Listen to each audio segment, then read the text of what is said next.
முருகனே துணை. அனைவருக்கும் இனிய வணக்கம். ஆன்மீகம் ஸ்டார்ட்ஸ் உங்களை அன்புடன் வரவேற்கிறது. பதிவு: சனி பகவான் பிடியிலிருந்து தப்பிக்க பெருமாள் வழிபாடு. சனி பகவான் பிடியிலிருந்து தப்பிக்க வேண்டும். 7.5 சனிக்காலம் வந்தால் கூட என் வாழ்நாள் துன்பம் வரக்கூடாது.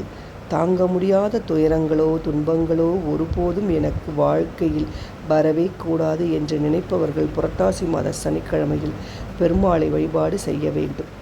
புரட்டாசி மாதத்திற்கு எதற்காக இவ்வளவு பவர் இருக்குது? புரட்டாசி மாதத்திற்கும் சனி பகவானிற்கும் என்ன சம்பந்தம்?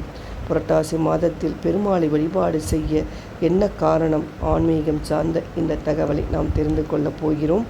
புரட்டாசியில் பெருமாள் வழிபாட்டு செய்ய காரணம்: சூரிய பகவான் ஒரு கிரகத்திலிருந்து இன்னொரு கிரகத்திற்கு மாறும் பொழுது தான் தமிழ் மாதம் பிறக்கும். அதை போலத்தான் சூரிய பகவான் கன்னி ராசிக்கு வரும்போது அதை புரட்டாசி மாதம் என்று சொல்கின்றோம். கன்னி ராசிக்கு அதிபதி புதன் பகவான். புதன் பகவானுக்கு அதி தேவதையாக இருப்பவன் பெருமாள்.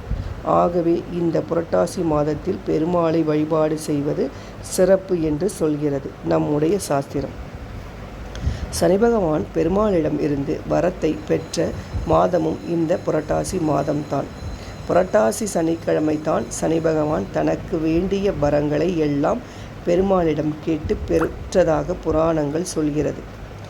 எவர் ஒருவர் புரட்டாசி மாதத்தில் வரும் சனிக்கிழமையில் பெருமாளை வழிபாடு செய்கின்றார்களோ அவர்களைத்தான் ஒன்றும் செய்ய மாட்டேன் என்று சனி பகவான் பெருமாளுக்கு வாக்கு கொடுத்ததாகவும் நம்முடைய இந்து புராணங்கள் சொல்கிறது.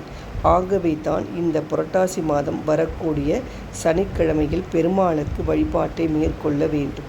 அதிலும் குறிப்பாக மிளகு போட்ட வெண்பொங்கல் செய்து பெருமாளுக்கு நைவேத்தியம் வைத்து வழிபாட்டை மேற்கொண்டால் உங்களுக்கு சனி பகவானின் இருந்து விடுதலை கிடைக்கும் என்பது நம்பிக்கை. அதைப்போல எள்ளு சேர்த்த புளிசாதம் நெய் பெருமாளுக்கு வைப்பதும் செய்து மிகவும் சிறப்பு. கருப்பு எள்ளு கருப்பு மிளகு இரண்டிலுமே சனி பகவானின் ஆதிக்கம் அதிகம் இருப்பது நாம் எல்லோருக்குமே தெரியும். சனி பகவான் பிடியில் இருந்து தப்பிக்க பெருமாள் விளக்கு. சரிங்க, இவ்வளோ விஷயம் செய்தாகிவிட்டது. இந்த புரட்டாசி சனிக்கிழமையில் என்ன தீபத்தை ஏற்றி வழிபாடு செய்தால் சனி பகவான் பிடியில் இருந்து ஆயுள் முழுவதும் தப்பித்து கொள்ளலாம்? மிளகு தீபம்தான். 9 என்ற எண்ணிக்கையில் மிளகு எடுத்து கொள்ளுங்கள்.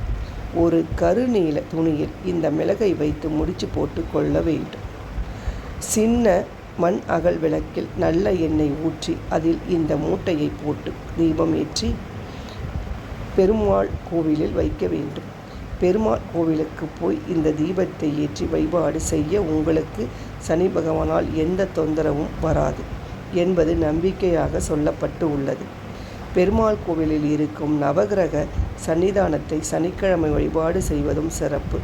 சனிக்கிழமை பெருமாள் கோவிலுக்கு போறீங்க, அந்த கோவிலில் நவகிரக சன்னிதானம் இருக்கிறது என்றால் அந்த நவகிரக சன்னிதானத்தை 9 முறை வலம் வருவது சிறப்பு என்பது குறிப்பிடத்தக்கது.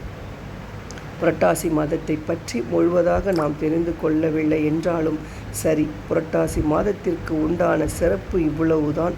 இதை செய்தாலே போதும், உங்கள் வாழ்வில் வரும் துன்பம் இருந்து பெருமாள் உங்களை காப்பாற்றி விடுவார் என்ற தகவலுடன் இன்றைய பதிவை நிறைவு செய்து கொள்வோம். நன்றி, வணக்கம்.